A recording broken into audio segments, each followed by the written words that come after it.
পুজো তো এসেই গেল, আর পুজো আসা মানেই আমাদের রূপচর্চা, নিজেদের প্রতি নজর একটু যেন বেড়েই যায়।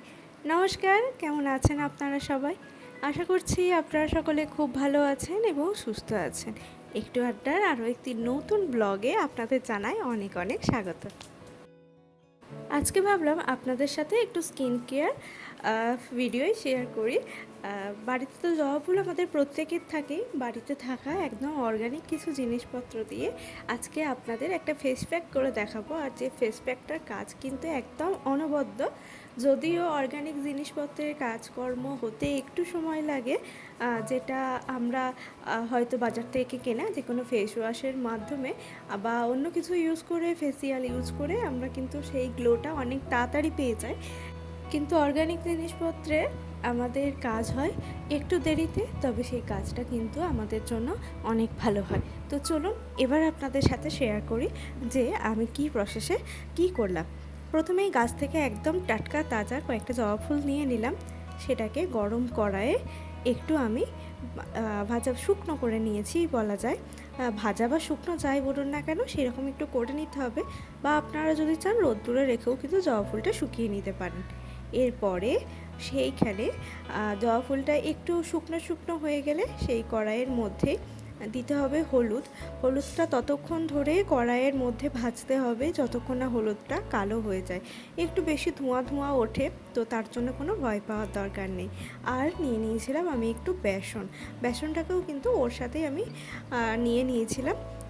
আর এই সমস্ত উপাদান যখন ঠান্ডা হয়ে যাবে তখন তাতে দিয়ে দিতে হবে একটু কফি পাউডার।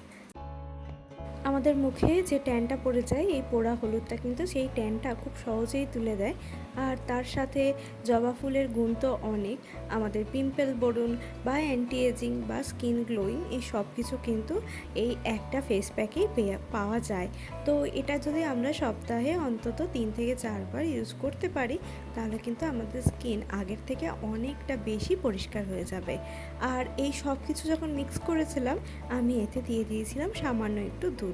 ওই দুধে যে ঘিটা থাকে তার জন্য কিন্তু স্কিনটা অনেকটা নরম হয়ে যায়। আর হ্যাঁ, আমার কিন্তু এতে অ্যালোভেরাটা একদমই ইউজ করতে আমি ভুলে গিয়েছিলাম। আপনাদের কাছে যদি অ্যালোভেরা থাকে তো কিন্তু এর সাথে ইউজ করতে পারেন। তার সাথে ভিটামিন ই ক্যাপসুল, সব কিছুই কিন্তু যেগুলো আমাদের ফেসের জন্য খুব ভালো, স্কিনের জন্য খুব ভালো, সেগুলো আমরা ইউজ করতে পারি। প্যাকটা লাগিয়ে বেশ কিছুক্ষণ রেখে দিয়েছিলাম। প্যাকটা একটু শুকনো শুকনো হয়ে যাবার পরে সেখানে আমি একটা আধখানা লেবু নিয়ে নিয়েছিলাম, আর সেই লেবু দিয়ে ভালো করে স্ক্রাব করে নিয়েছিলাম। আর তারপর আবার কি একটুক্ষণ রেখে দিয়েছিলাম। সেই লেবু দিয়ে স্ক্রাব করার পরে একটু রেখে দেওয়ার পরে বেশ করে একদম জল দিয়ে ধুয়ে নিয়েছি। আর এর একদিনে আমি যা রেজাল্ট পেয়েছি, তাহলে যদি আমরা এটা সপ্তাহে 3 থেকে 4 বার ইউজ করি, এর রেজাল্ট কিন্তু হবে অনেক সুন্দর। আর জবা ফুলের তো গুণের শেষ নেই। তো কেমন লাগলো আজকে আমার স্কিন কেয়ার এই ছোট্ট ব্লগটি? ভালো লাগলে অবশ্যই একটা লাইক করে দিয়ে সাবস্ক্রাইব করে দেবেন। আজকের মতন টাটা।